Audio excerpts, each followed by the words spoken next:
Welcome back to the shop, my friends. Steve here, and in today's build video we have some essential accessories for my Trench Crusade board, some objective markers that I've made to look like reliquaries.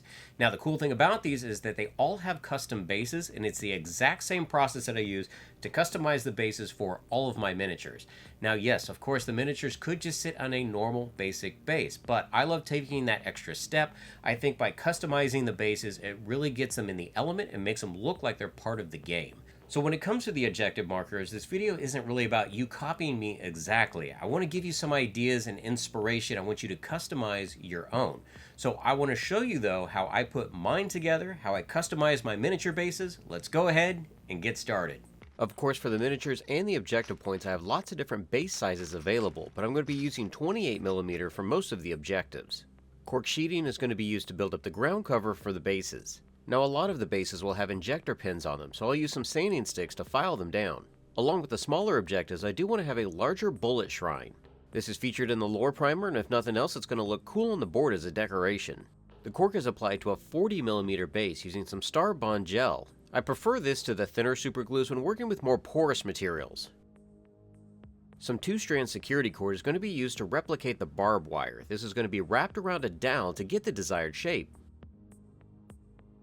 Now the barbed wire is a little tricky to get to stick, so I am once again using the gel superglue, but I'm also using some accelerator to make sure that it stays in place.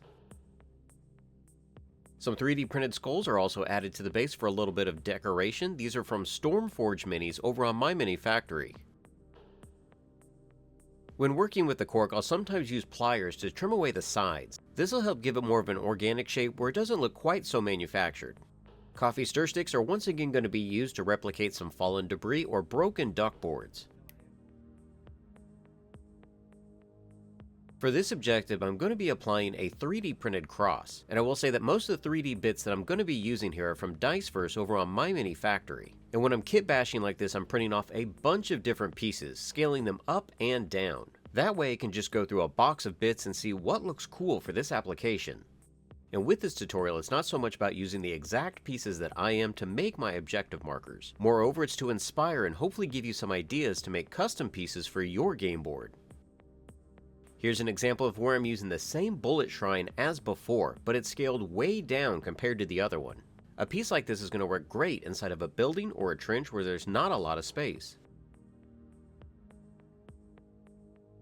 And here's another example of where I took one of the artillery shells and I scaled it way up, and then decided to go ahead and wrap it with a bunch of barbed wire. I'm really just trying to make each one of these objective markers unique in their own way.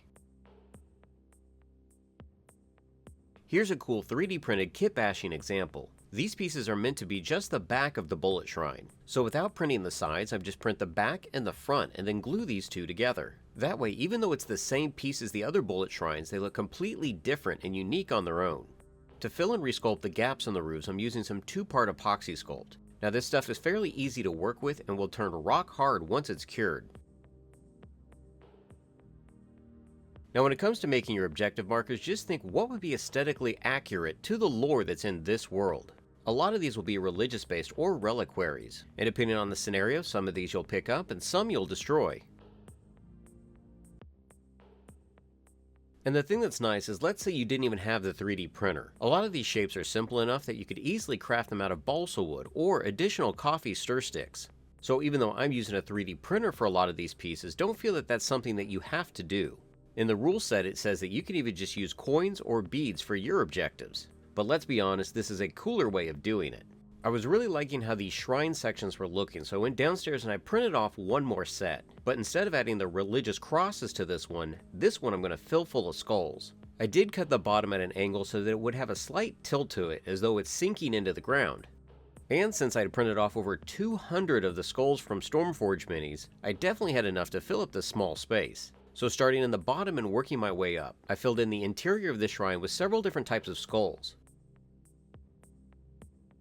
Vallejo's European mud is going to be used to cover the base and the cork. The color of this material really doesn't matter at this point because it's going to be painted to match the game board in the end. The texture paste has a bunch of different little fibers in it which do a great job breaking up that look of the cork and adding a lot of detail to the base. Now the mud itself does dry fairly quickly, so I would recommend to have a cup of water nearby to continually wash your brush out.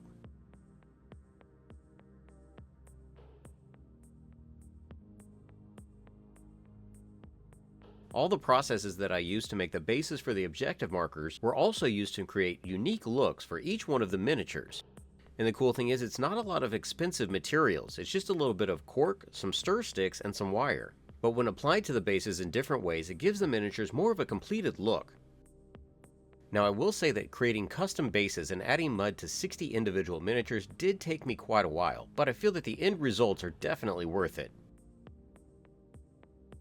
Now for the giant shrine, I did decide to ditch the 3D printed piece. I wanted his base to match all of the rest of the units. So I used some more cork to build up the ground cover, and I created some broken duck boards to go underneath of his feet. Now this is a large base, it's a 60mm, so adding these additional elements to it really helped break it up. And eventually down in the lower section where the skulls are, that will have some UV resin to match some of the other resin elements that are on the game board. One thing I forgot to mention earlier is that when you're applying the mud, don't forget to add some of that texture onto the feet and up the legs. Even though I'm going to base coat everything later on, this is still going to add some texture to those surfaces, and it only makes sense that if they're walking around in all of this mud, their feet would not be pristine.